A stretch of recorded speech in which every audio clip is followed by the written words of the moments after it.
We're here at the American Center for Mobility in Ypsilanti, Michigan on a very special day.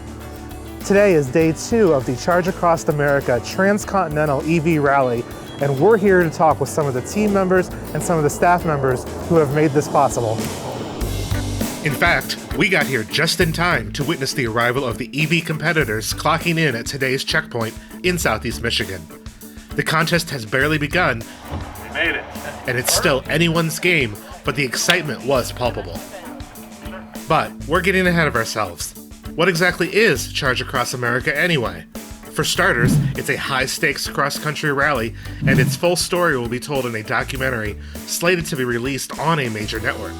And while there's also a $10,000 prize waiting for the team that can get from Brooklyn to Los Angeles first, the 10-day event is about so much more than that. Face the world on wheels, fight the pirates stuck in Disneyland Paris. Take a swim in salty water, drinking stars and holy sun, and then we cross America. So Charge Across America is a vision of making electric cars possible. How do we demystify this for people and show them that you can go from New York to LA and how to do that? So that's why we have 5 teams, all with different styles, and husband and wife team. We have a mother and son team, just different demographics to really show how they're strategizing, how do they use the apps, how do they use the infrastructure, and how can they make sure that they can get from point A to point B without losing their charge. On a larger scale, it's a test of the entire EV infrastructure. The rally should help illuminate ways the charging network could improve for future electric travelers. And we look at this as bringing not only demystifying this for people, but also bringing the ecosystem together to accelerate positive change. Importantly, Charge Across America is not only for the die-hard EV fans. The regular car-buying public will be exposed to this event, and Kristen has high hopes from that. How do we create a positive message? And that's why we're having the filming, because it's really to look at, the fun of it and the excitement of it. So a positive message about the changes that are happening, and I want people to embrace that as opposed to fear change. I think inherently as people, we always fear change. We don't like change.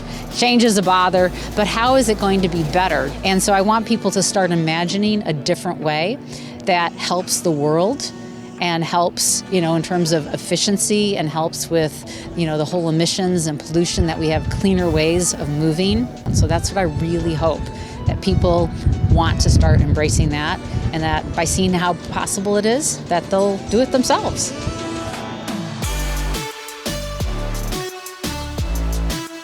Now that we have a better understanding of why the event exists, let's take an opportunity to talk to some of the competitors. There are 5 different teams of 2 racing across the country. There are 2 Porsche Taycans, a Ford Mustang Mach-E, a Polestar 2, and a Volkswagen ID.4. 5 teams, 5 different strategies, 5 different personalities. Lacey, known to her fans as Miss GoElectric, is both an influencer and educator in the EV space. Participating in Charge Across America as part of the What's Watts team is a natural evolution of what she's trying to accomplish. My main goal is to get more people educated about electric vehicles, and I think this is the perfect opportunity to do it. Overall, I think the message is going to be great for people to watch us as we go and figure out and strategize and maximize our charging speeds, and I think people will learn a lot, and that's really my goal. Is I want a lot of people to accept electric vehicles, because we don't have to wait. It's here and now. We can go electric now. Lacey's steed in this race is a Mustang Mach-E owned by her teammate Ryan Levinson, founder of the Kilowatts. 10 days in a gas-powered Mustang would be a rough ride, but the electric Mach-E has some advantages over its forebearer. Well, the Mustang Mach-E is really great because it's super comfortable as a road trip car. One thing that is slightly concerning is that once we get up to 80%, it really drops off, and we have to keep an eye on how fast our charging speeds are. When we at EV Pulse had the Mach-E earlier this year, we noticed that when DC fast charging, once you hit 80% state of charge, the charge rate drops to 11.2 kilowatts immediately. That's level 2 charging speeds. which isn't ideal when you're trying to score points by getting somewhere first. Otherwise, it is charging for us so far pretty quickly, and it's a comfortable car, relatively aerodynamic, but we really do have really stiff competition with the Porsche Taycan. That Taycan, well, one of them, is being piloted by the Neon Nomads team. Bradley Brownell and his wife Amanda Korendijk are rallying in a base Taycan with the big battery. You may know Bradley from his contributions to places like Jalopnik, Flat6s.com, or even right here at EV Pulse. You'd expect a car like the Taycan to be sporty, but it's actually a solid road trip machine. The Taycan's really good for long distance because it can charge at a higher rate than most other CCS EVs. It uses the Electrify America 350 kilowatt charger, so we can pack it full of miles in 20 minutes, whereas some of these other guys are staying longer or not getting as many miles in the same amount of time. So we do have a little bit of an advantage there, both in terms of speed and in terms of range. We also have a glass sunroof, so we can see out the roof and they can't. And it's a super comfortable car. It's been totally awesome. Beyond creature comforts, there is a prize on the line, and, more importantly, bragging rights. The teams are taking it quite seriously. As far as the rally, I've been really surprised at the competitiveness. Especially the What's Watts team, they're flying. I don't know where they're finding their speed, but it's out there somewhere. And the route is really interesting because some of the days we're going to be going through some areas that just don't have infrastructure. So it's going to be really tough to both figure out where those chargers are going to be and find a competitive advantage if we're all using the same charger. Don Brady is a former general manager with 22 years in the car business. Together with his drive partner, Dennis Teibel, they formed Team Voltmeisters. Don believes in EV education and training at the dealership level to help move metal. Well, a lot of customers, especially with electric vehicles, range anxiety comes up a lot, and there's a lot of misnomers or misconceptions out there about electric vehicles that I think through all these driving teams crossing the whole entire country, and they're going to see us go through some good times and some tough times, right? But at the end of the day, we're going to make it. We're going to drive all the way to California from New York City, so we're going to be able to show them that it can be done. Their team is in an ID.4, which Volkswagen wants to be its mass-market electric crossover, great for day-to-day driving. But what if that day-to-day is across the country? What makes it great? Comfort. Actually, this thing is really plush inside and nice, and as you can imagine, these electric cars are really quiet, really smooth, really efficient on the road. So this is a pretty nice ride right there. Like any competitive event, strategy is key. We asked all the competitors about their strategy, and all gave a similar answer. It's the long game. We're not just looking at today, we're looking at tomorrow, and we're even looking ahead to 3 days from now.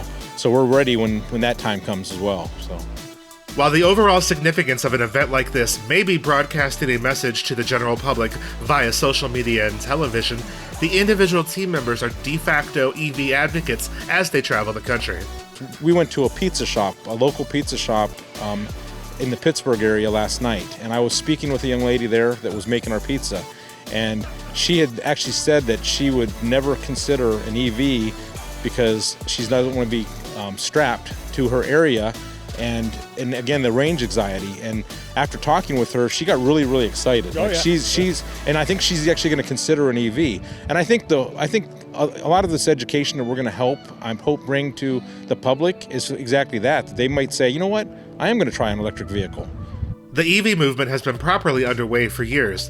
Kristen Slanina herself kick-started her career after pursuing a related form of alternative energy. She was co-captain and driver of the MIT solar car racing team in 1991. 30 years later, she feels the moment is finally right for an electric rally like Charge Across America. There has been so much change, not only with a number of models that are out there, the volume of electric vehicles that are out there, but also the infrastructure changes. And it wouldn't have been possible 5 years ago, really, to adequately do this. And with the technologies becoming, as they are, exponential, look at the ranges that we're getting, the cost decreases that we're getting in terms of the batteries, and just the better efficiency in the charging and the infrastructure, the fast charging. The automakers feel it too. Companies like General Motors have announced dozens of new EV models by mid-decade, and other manufacturers have pledged to be carbon neutral by 2030. I like history to give us, lessons about the future. And when you look back, you can take a picture of Fifth Avenue, New York City in 1900, and there was one car and all the rest horse and carriages. And 1913, it had completely flipped over. All you saw in that picture was one horse and carriage and all the rest motor vehicles. And, I think that that's the point that we're starting to come towards. There you have it. 5 teams fighting for the ultimate EV bragging rights, as well as promoting sustainability and the practicality of taking an EV across the country. Since Brad is an EV Pulse contributor, we are kind of rooting for him, but we do wish all of the teams the best of luck. For more information on Charge Across America, visit chargeacrossamerica.com or find their social links in the description box below. For more unique event coverage like this, plus the latest EV news and reviews, be sure to subscribe to our channel and check out evpulse.com. Thanks for watching.